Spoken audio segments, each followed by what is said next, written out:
Welcome to the Man Cave Podcast with Dan Casper. What's up, everybody? Welcome to this episode of the Man Cave Podcast, brought to you by Hy-Vee and Toyson Ford, Resonance Branding Company, the official swag provider for the podcast. Get the link to the swag cave in the podcast description. We're going to talk a little Jaire Alexander in this episode of the podcast. We're going to talk a little some interesting numbers about the Brewers and bunting this year. So we're going to get to that in the middle of this podcast, but we're going to lead off talking a little Brew Crew. Yesterday, securing a series win, 6-4, thanks to Gary Sanchez's home run in the bottom of the eighth to break that 4-4 tie. Brewers able to hold off in the ninth there. So Crew taking 3 out of 4 against the Cubbies in Craig Counsell's return to Milwaukee. Colin Ray said after the game two of this series, it felt a little bit, or it meant a little bit more, and obviously so. I think for a lot of those guys, a little bit more to it. It's human nature. It's natural to get maybe a little bit more juice, a little bit more excited when somebody across, in the other dugout, on the other side of the field, if you will. And you got a little extra motivation and such. But Brewers, they, even after that big-time win on Memorial Day, they still went out there and they got the job done and won 2 more games and took this series. I asked the question, is this a big-time series win or is it too early to call it a big-time series win? I think it's a big series win. I know it's end of May and we're going to be in June tomorrow. We still got plenty of baseball. We're not halfway through the season and such, but I think anytime you take 3 out of 4 against a division team, especially a team like the Cubs, who I think a lot of people thought would go to the playoffs or even win a division this year, I think anytime you take 3 out of 4 against a team like that, I think it's big. And then, you put yourself 10 games over 500. You've created a 5-game cushion from the next team in your league. Now, 5 games could be gone like that, in a week or two. That's the beauty of baseball there. But yeah, I would say it's a big series win, no doubt about it. And then, they're probably not of this mindset, but we as fans could have this mindset. Now you got the White Sox coming in. The White Sox, they're not a good team. They're not a good team. I just hope after a high energy series like this against the Cubbies that there isn't a little bit of a letdown. You know what I mean? I mean, we've seen that before. Maybe a little bit of a letdown, maybe overlooking teams or something like that. I hope that's not the case. I hope that energy is still there and there isn't a little bit of a letdown. But that'll probably be one of the main things that I'm kind of curious about or paying attention to when it comes to this White Sox series starting tonight, and not to look too far ahead either. And I hope the Crew isn't doing that. But you got that Philly series starting on Monday, 3 games, which should be pretty darn exciting. But first things first, don't overlook the White Sox as poorly as they're playing this year. Don't ruin the mojo. Don't ruin the momentum that you got going right now. Taking 3 out of 4 against the Cubbies and for some reason losing a series against the White Sox at your home field. Okay, that just takes away some of that momentum and some of that juice that you've had rolling here. But yesterday's game, a theme that we've talked about with this team, whether it's been in spring training or, throughout the season so far, one thing I think a lot of us fans wanted to see was this team utilizing its speed more, stealing bases and that sort of stuff. Well, yesterday you saw this team be pretty aggressive on the base paths too. And it was early on in the game when the Brewers tied it up and then ended up taking the lead there. It was in the bottom of the second. You had Sal Frelick scoring from first to third with a sweet slide. I mean, utilizing that speed, right? Blake Perkins, Joey Ortiz, guys utilizing their speed and being aggressive on the base paths. As soon as I saw Sal Frelick scampering around first, or from first and all the way to home, and in a picture-perfect slide, I had Mickey from Rocky II in my mind. But first, this quote, we gotta get speed. Yeah, Demon speed. Speed's what we need. We need greasy, fast speed. That's what the Brewers have right now with a lot of these guys. Greasy, fast speed. Greasy, fast speed. Getting on base, whether it's terrain. I mean, Yelich has sneaky good speed. Frelick, Ortiz, Perkins, they're aggressive. They're not only just stealing those bases, but I mean, now they've got that threat of like, okay, we got a fast dude over at first. We may be a little bit more aggressive, and that guy potentially could get home from first. I love seeing this. Is it risky at times? Yeah, it is, maybe. But come on, you got to utilize that. You got to take advantage of that. Put the pressure on the defense and such. I loved it. I love the speed. You got speed mixed in with a little power. You got a nice little mixture between the two. And Pat Murphy said after the game, you've got to have multiple ways to beat a team. Offense means you're capable of doing a lot of different things. I think it got proved out a little bit again today. Cubs are coming off of a losing streak, and they're swinging the bat way better than they did during the streak. And we had to do everything we could to win that ball game. And he's right.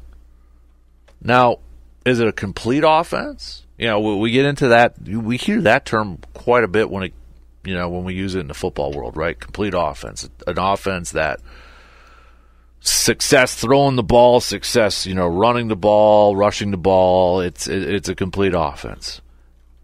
What's a complete offense in baseball? Is it, got a little power, you got that speed, stealing some bases, base hits, stolen bases, that sort of thing. Brewers are trying to show that they're closer. They have a little bit of a complete offense here. You're getting guys on, you're moving them around, you're showing a little power, but you're being aggressive on the base paths too. I love seeing this team having that mindset to go out there and utilize that speed and taking advantage of it. And it ain't going away. It just puts constant pressure on this on the opponents to do that. Right now, and here's the thing too. Brewers took 3 out of 4 against the Cubbies here.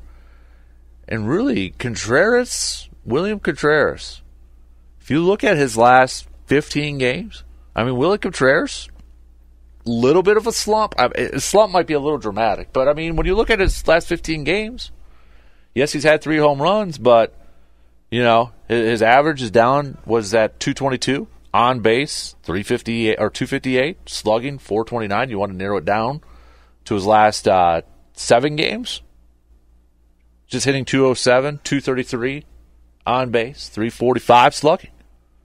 Yet Brewers are still able to get it done, even with maybe their best hitter, Contreras, kind of coming down to earth a little bit, or just going a little mini slump, if that's what you want to call it.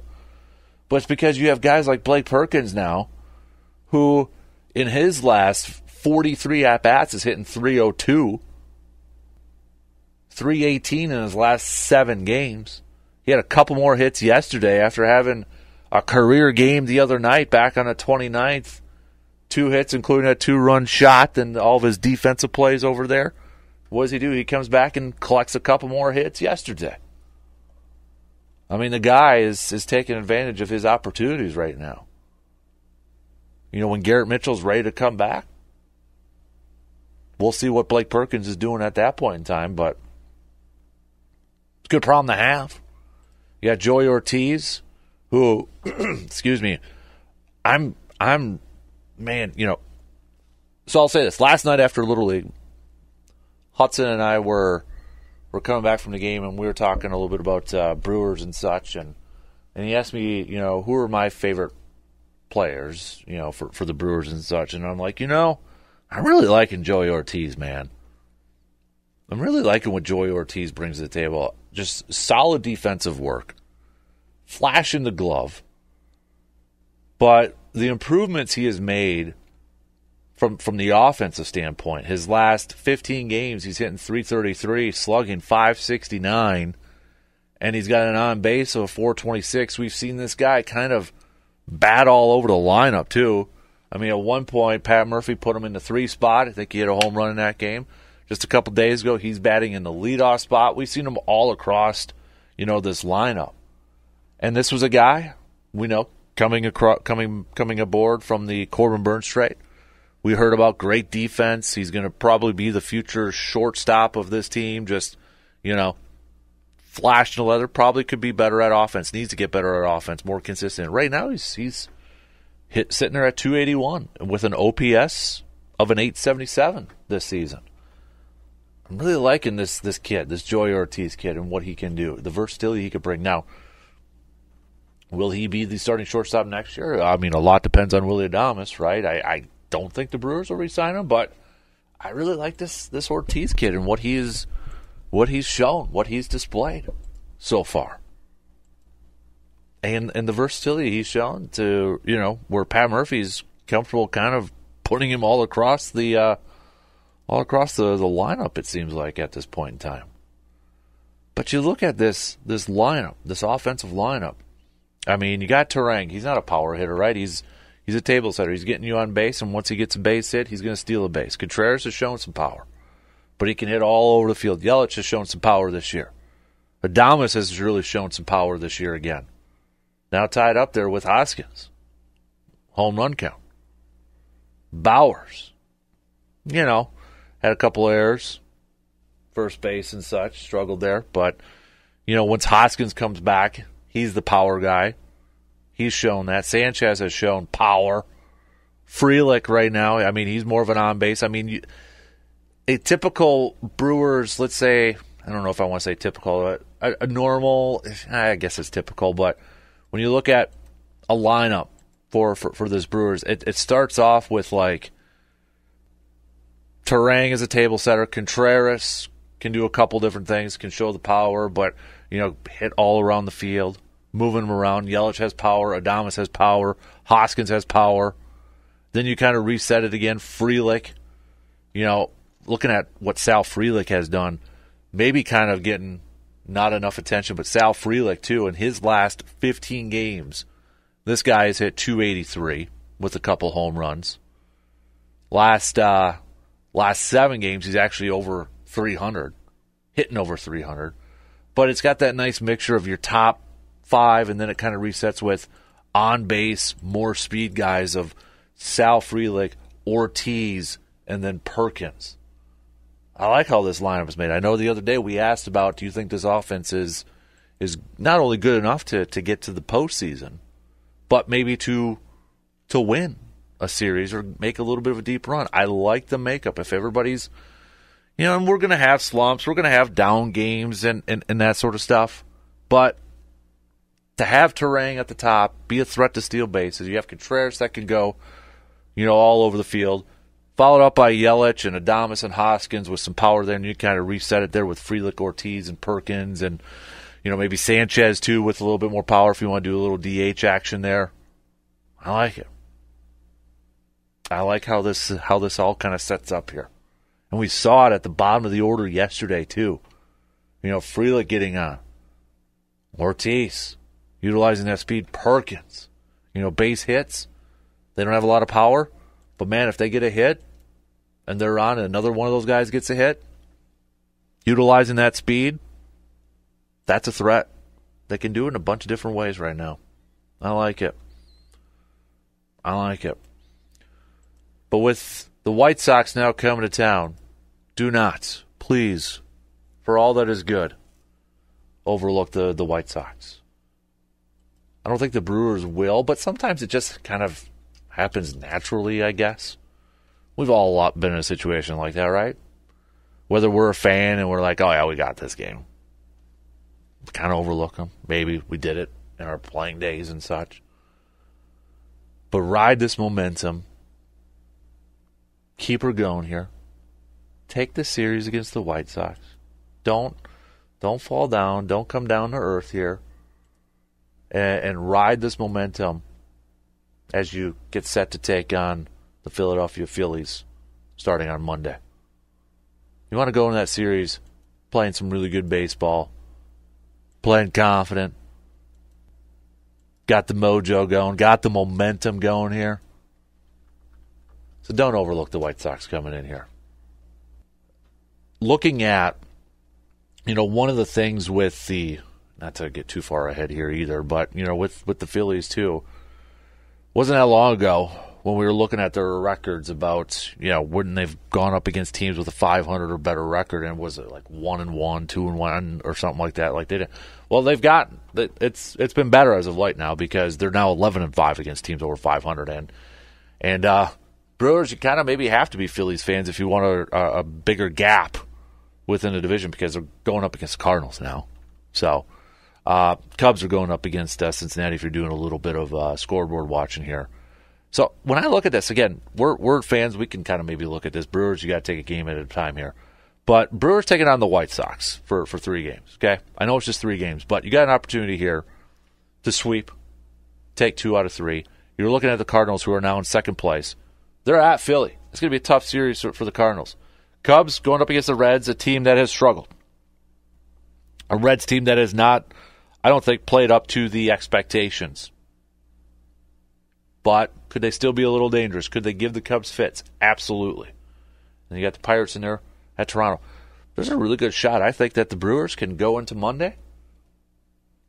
6, 7 game lead in the division. Is it that far-fetched? I don't think it's that far-fetched. Couple of numbers, too, that I really kind of look at when it comes to baseball numbers.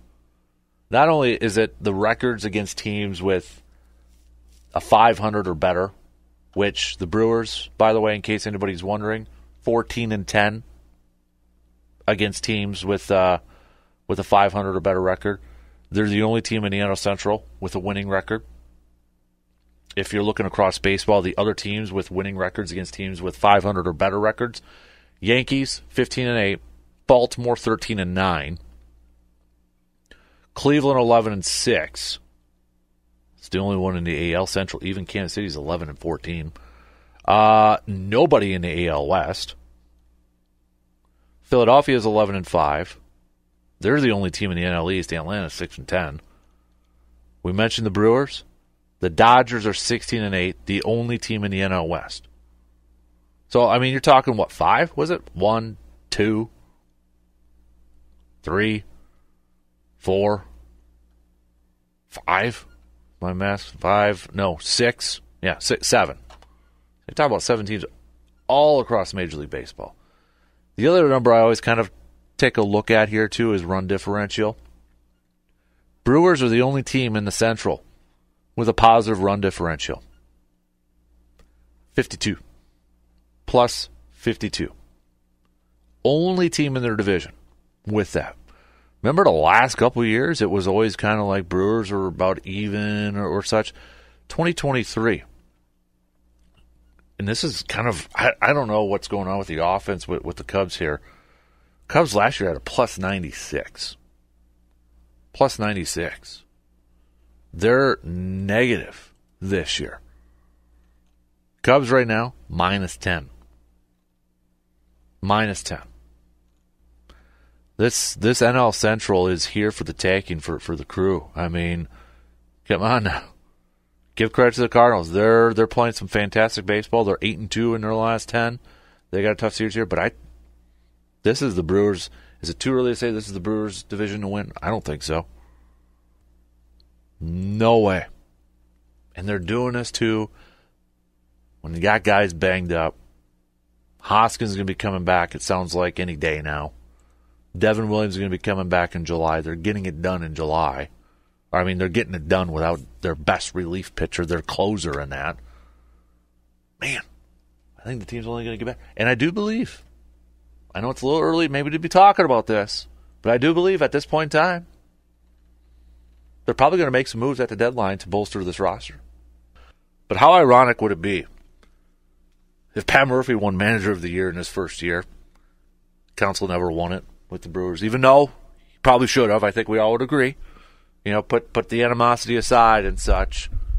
We all kind of wondered why Counsell never won Manager of the Year with the Brewers. How ironic would it be if Pat Murphy would win it first year managing this ball club? I don't think it's completely out of the realm right now. Okay, let's take a quick break, and I want to talk a little bit about the Brewers bunting. Are they doing it more than they have in the past? Some interesting numbers coming up next. Sweet, sweet summertime is here, Chippewa Valley, and it's time to load up on snacks and meals for the summer. Whether you're stocking up for the kids this summer, preparing for a cookout, or a long road trip, Hy-Vee in Eau Claire is your home for all of your summer food needs. From high-quality deli selections, a wide variety in the meat department, to the fantastic bakery and wine and spirits department, Hy-Vee has something for everyone to enjoy this summer. And don't forget to check out their team shop in case you're tailgating at a ball game this summer. Hy-Vee in Eau Claire, your summertime headquarters in the Chippewa Valley. Really interesting article by Kurt Hogg of the Milwaukee Journal-Sentinel. And talking about Brewers bunting. Now, the bunting has kind of been an off and on topic, I think, from Brewers fans the last couple of years. A lot of Brewers fans the last couple of years would have liked to have seen some more small ball, maybe moving the runners into scoring position and that sort of thing. And it was kind of a hot button topic off and on for the last couple, maybe even last few years. And when you look at the numbers this year, the Brewers have jumped up big time in bunt numbers, especially Blake Perkins. So here's an interesting streak. This is from Kurt, too. Blake Perkins is on a streak of all streaks. He's squared to bunt in 12 straight games. It's 12 straight games. The Brewers have gone from 26th in bunts to 3rd in bunts this year. 26 to number 3.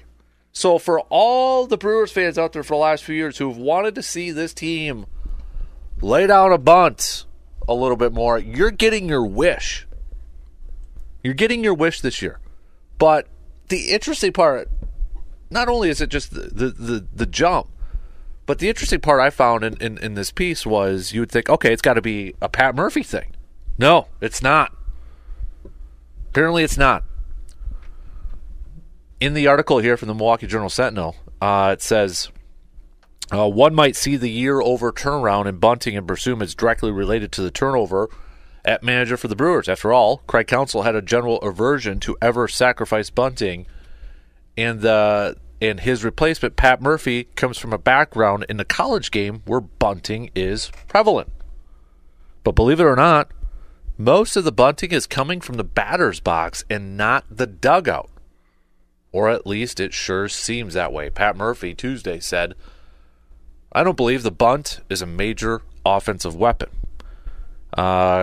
Kurt goes on to say there have been at least a couple of called bunts by Murphy this year, but this latest sentiment from him echoes the bunting philosophy he relayed during spring training when he said, among other things, "I don't know why people associate me with bunting. It's personnel-based. It's also the option of the player. If that's part of their offensive game and they feel like they can get it done, sometimes they know the appropriate times to do it, and sometimes they take it upon themselves. You tighten up and say, 'Why'd you do that?' But when it works, you say, 'Hey, great job.'" So it sounds like the increase in bunting is actually coming from the player's own decisions to be doing that. Couple of more nuggets here from this piece, and you can read it for yourself at the Milwaukee Journal-Sentinel.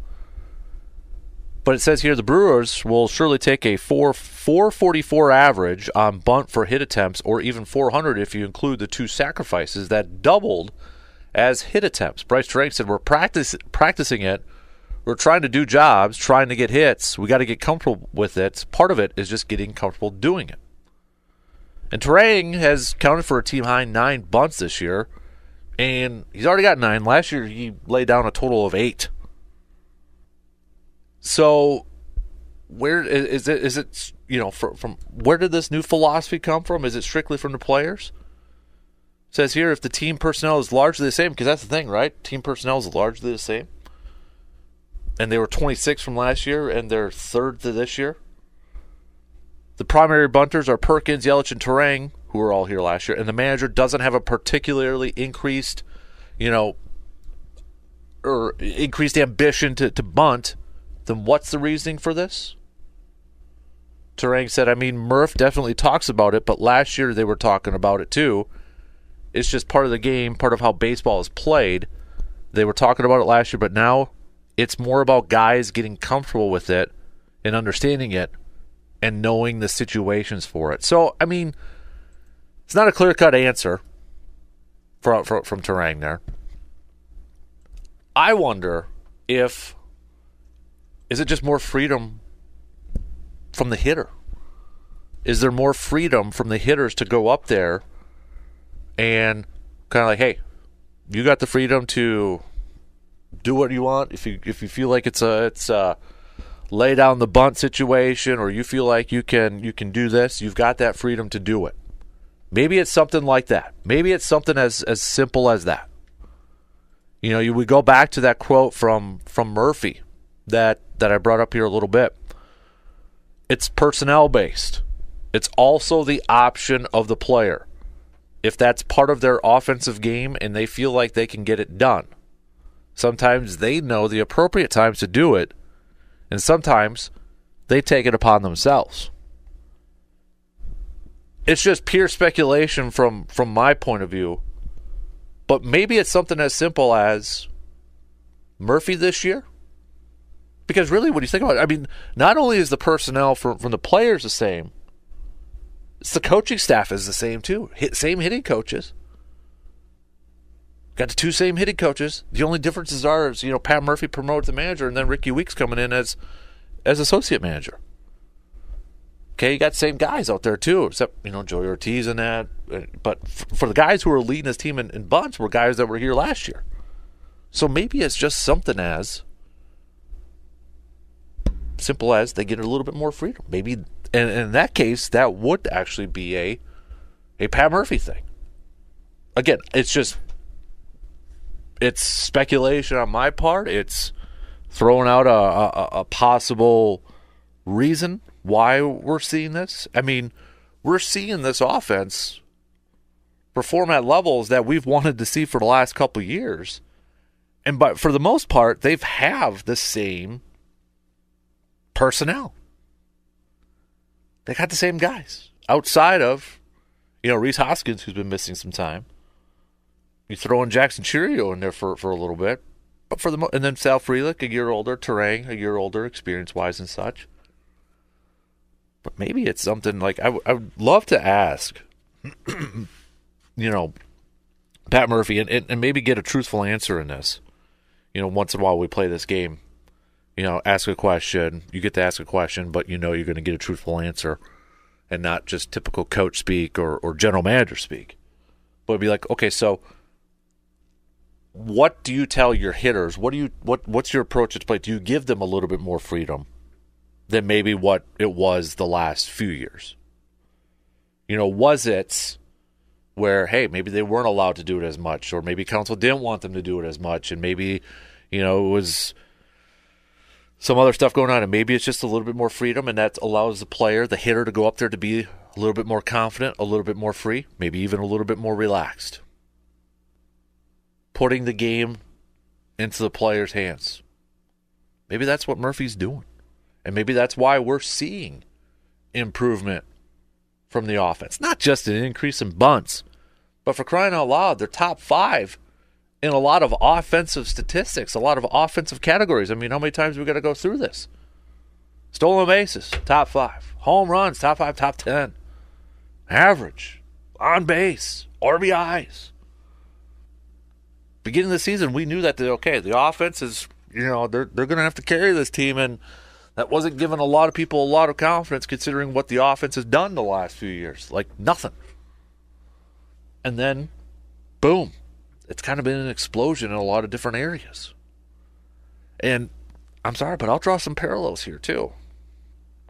Not to pick on Craig, but we talked about run differentials, right?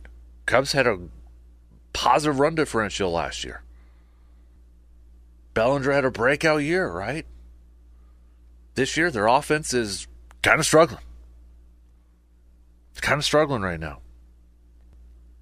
Is it a parallel to Counsell and maybe some mindsets, some philosophies he's have?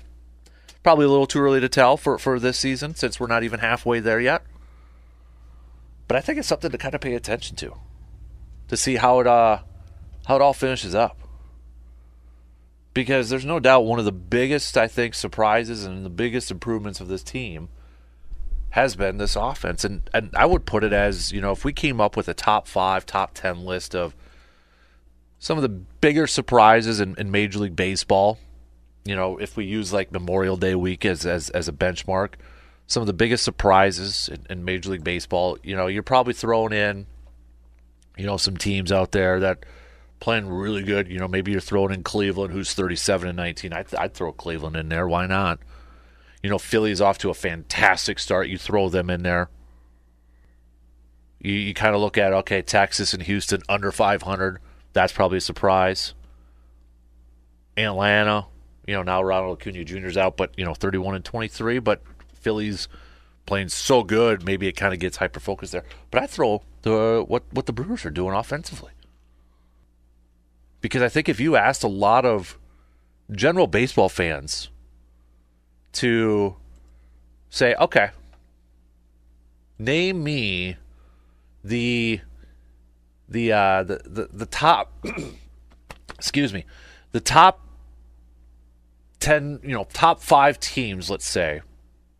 Top 5 teams in Major League Baseball in RBIs. You're probably saying Yankees, Dodgers, probably throwing the Phillies in there. Maybe some other teams that are maybe got some big-time hitters on there. Not a lot of people would probably put Milwaukee on there. Milwaukee's 4th. Milwaukee's got more RBIs than the Yankees, and the Yankees have played 2 more games. In fact, if we want to look at it this way, of the top 5 teams, Milwaukee has played fewer games. And it's only by 1 or 2, but still. Top 1 is Philly, 284. Dodgers are second with 278 runs or RBIs. They've played 2 more games than Milwaukee.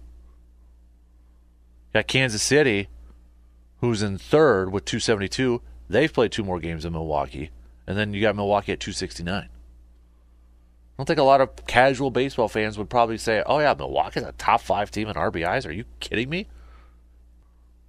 OPS, top 5, probably the same ones again, right? Yankees, Dodgers, Phillies. Milwaukee's 4th. Yankees are number 1, Dodgers 2, Philly 3, Milwaukee's 4th in OPS. It's definitely one of the best, bigger surprises, I think, in Major League Baseball.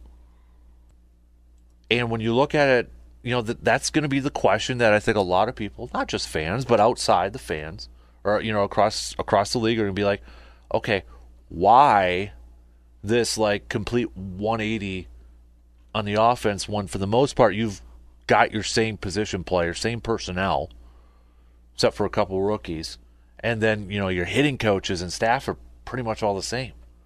People are going to point, I think, honestly, it's part of guys having just really good years. Contreras and such, and we could go through a list. Willie Adames having a nice bounce back year. Bryce Terang, the turnaround. Craig Counsell, leading before up to the game when they started on Monday. He talked about the impact that Pat Murphy's had on some of the players, and he talked about the first person that he said was Bryce Terang. And you look at the offensive numbers, and I think that impact is maybe it's Pat Murphy's empowering these players and giving them a little bit more, freedom, responsibility to go up there at the plate and have that freedom to do what they think is best for them. Maybe he's empowering them a little bit more. And that's why we're seeing this turnaround in a lot of these offensive numbers. Slugging percentage, Brewers, 5th. They're .001 away from Philly, who's in 4th. And I think even still, when you ask Brewers fans, hey, is this offense good enough to get to the postseason? When we ask that poll question, get to the postseason and also maybe win a series, 62% of you said yes. But how many of you of the 38% maybe just kind of like assume that, they don't really, when you look at it, they don't have an Aaron Judge, they don't have a Mookie Betts, they don't have an Ohtani. So you're like, no, they don't have that type of guy. But really, when you look at it from a collective unit from these guys, they got a top 5, top 10 offense. Isn't that good enough to get there and maybe win a postseason series? Again, I think the biggest question is pitching. Can the pitching hold up? Can they get healthier? Are they going to make some more moves to add some more depth to there? All right, quick break, and I want to talk a little Jaire Alexander after these quick words. We're getting set for another busy travel season, vacations, taking our kids to all their games and activities, and you need a proper vehicle to get you to where you're going and safely. That's where Toyson Ford can help you. Toyson Ford will go the extra mile to provide you with compelling options for new and used car shopping. They will gladly work with you on financing no matter what your budget may be. They're committed to giving drivers across the Chippewa Valley the best in customer service. Check them out for yourself. Visit Toyson Ford in Chippewa Falls today and check out their website, toysonford.net. This is from Matt Schneidman, who covers the Packers here. But, he'd said Jaire explains how defensive and strength staff changes definitely have improved his happiness and connectedness to the team. On the prior staff in that regard, I wouldn't say it was missing, but it wasn't as easy as it was with the new staff. They have been great. So, Jaire, kind of saying not only just the defensive side, but also kind of giving a shout out to the strength and conditioning staff over there too. And last year, we know Jaire, and the last couple of years, Jaire's been dealing with some injuries. But last year was just kind of a weird year. Is that the best word to describe it? Weird year? Like with everything going on, with, the coin toss thing or whatever, and then just some other, not all the OTAs, not going to OTAs and giving up essentially $700,000 in bonuses, workout bonuses. It just got started off kind of weird, and it was kind of weird, and it just, and I think that's what fueled a lot of people speculating whether Jaire was not going to be on the team this year, whether the Packers were going to try to trade him and move on from him. Guy gets suspended, for a game at the end of the season. So now it seems like, at least on the surface, when you hear him talking that and kind of see some of the actions, I mean, he's been at OTAs, he's been at practice, he's been in the facility. He talked a little bit earlier, even before OTAs, he's been around the facility. He's been, seeing a lot more of Matt and Goody and that. It seems like with the changes in here that maybe he's a little bit more inspired, maybe a little bit more motivated. But again, like a lot of things, with this new staff coming in, with this new defensive staff, it's like the honeymoon phase right now. Everybody's excited. Eric Stokes the other day, talking about how much he loves Hayfley and talks about, what he wants to do and all that. It's great. They're practicing. They're loving it right now. It's the honeymoon phase here. But until we actually get to the games, we'll see if it all works. We'll see if it's, all the positive stuff that we've essentially been hearing about all practice, all off season right now. But I think this is a big year for Jaire in terms of like maybe taking another step in his career, or kind of getting back to maybe it was just a couple years ago. Remember a couple years ago he was elected as a captain. Then like the next year he wasn't elected as a captain. And when you kind of go back to some of his comments, and if you remember what he kind of said, it kind of, you got the impression it bothered him. Like he wasn't happy about it. And remember, captains are voted on by teammates, by the team.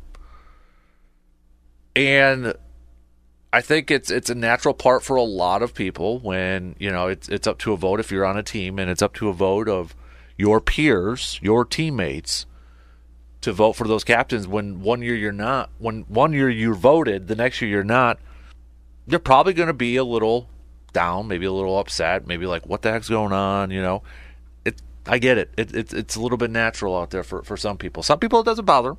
Some, it kind of does. We know it really bothers Zadarius Smith, apparently. But I think Jaire kind of has a clean slate right now, and I think he's going about it the right way this year. He's at OTAs. They bring in a new defensive coordinator, new system. They bring in Xavier McKinney, who has really displayed a lot of leadership qualities thus far. Packers, they didn't go draft a corner early in this draft. This is a chance for Jaire to go out there and really kind of establish himself as the leader of this defensive unit. To get back to being, that captain that he was a couple of years ago, to wearing that C on the jersey. It's clearly obvious how much wearing that captain patch is to a lot of players. It is clearly obvious. I mean, put yourself in those shoes too.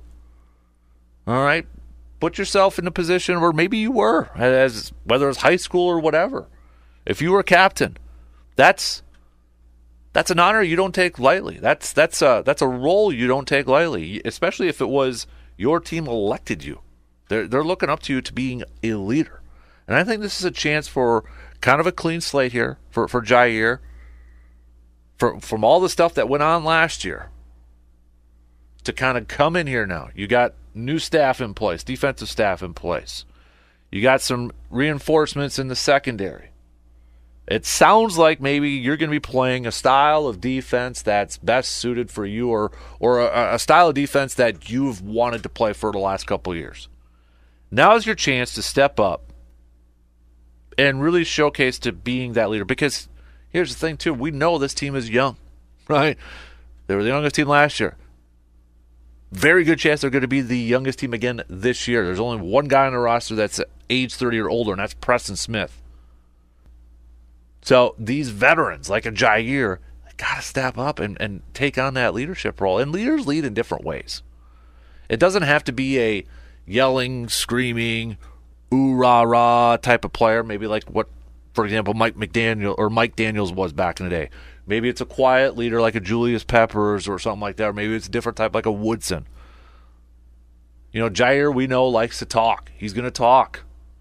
He's going to say some stuff. Even when he went into his media session, he opened it up by saying the best corner in the league has entered the chat. He's going to say that stuff. He's going to be a little cocky. He's going to have some swag on the field. But as long as he just backs it up, I'm fine with that.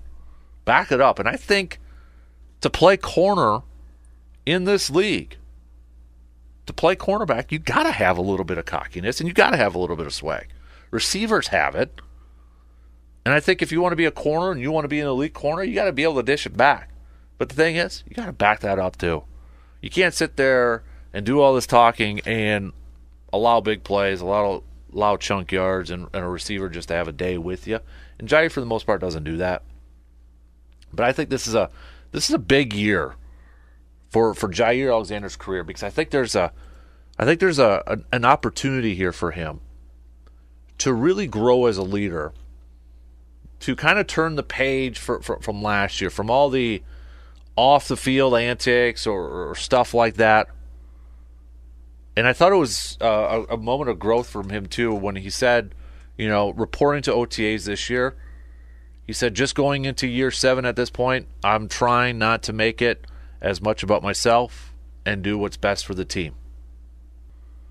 Another quote from him was, all good vibes from the get-go, and that propelled me here as well, talking with Matt, talking with Goody, talking about the defensive changes.